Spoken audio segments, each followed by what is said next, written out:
Have you ever felt that the more you chase after something, the more it slips through your fingers? That the harder you try to control life, the more chaotic it becomes? This is a sentiment that has echoed through centuries, a quiet wisdom that suggests a different way of being.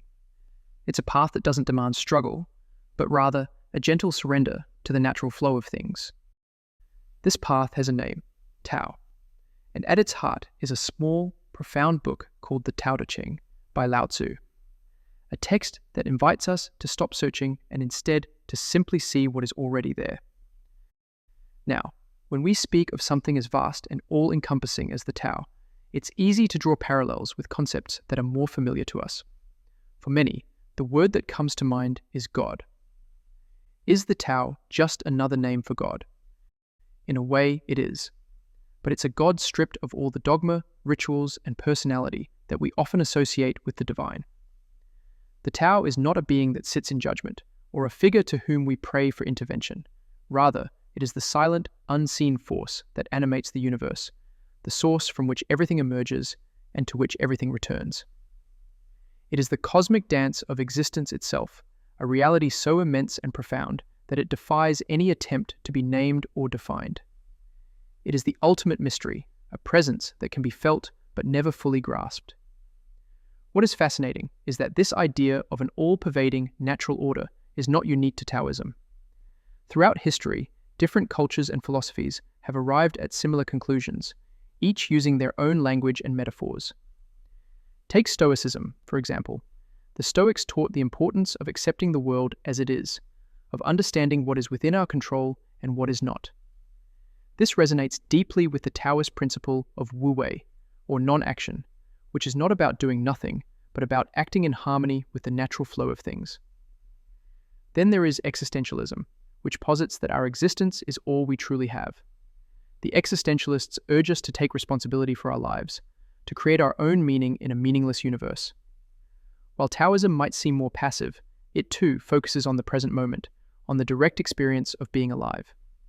It encourages us to find our own way, our own personal Tao, not by imposing our will upon the world, but by listening to its subtle rhythms. And of course, there is Pantheism, the belief that God is everything and everything is God. The Tao, in its omnipresence, is very much a pantheistic concept. It is the Force in Star Wars, the interconnected web of life that binds us all. It is the recognition that we are not separate from the universe, but an integral part of it. But perhaps the most profound idea, and the key to unlocking this perspective, is the role of opposites. Think about it. What is good without evil? What is action without inaction? In order for us to understand the meaning of anything, we need its opposite. How could we comprehend light if we had never experienced darkness? How could we value stillness without knowing noise? Concepts do not exist in a vacuum. They are defined by their counterparts. The Tao Te Ching is built on this very principle. It shows us that to be strong, we must understand weakness. To gain, we must comprehend loss.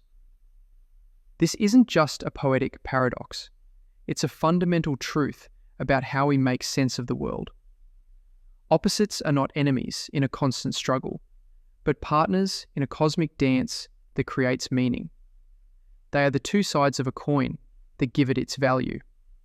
By trying to have one without the other, we are not only fighting a futile battle, but we are also preventing ourselves from truly understanding either. The Tao Te Ching is not a book that you read once and then put away. It is a companion for life, a source of wisdom that reveals itself slowly, layer by layer. It is a gentle reminder that we don't need to have all the answers. We just need to be open, to be receptive, and to trust in the quiet, unfolding mystery of the Tao.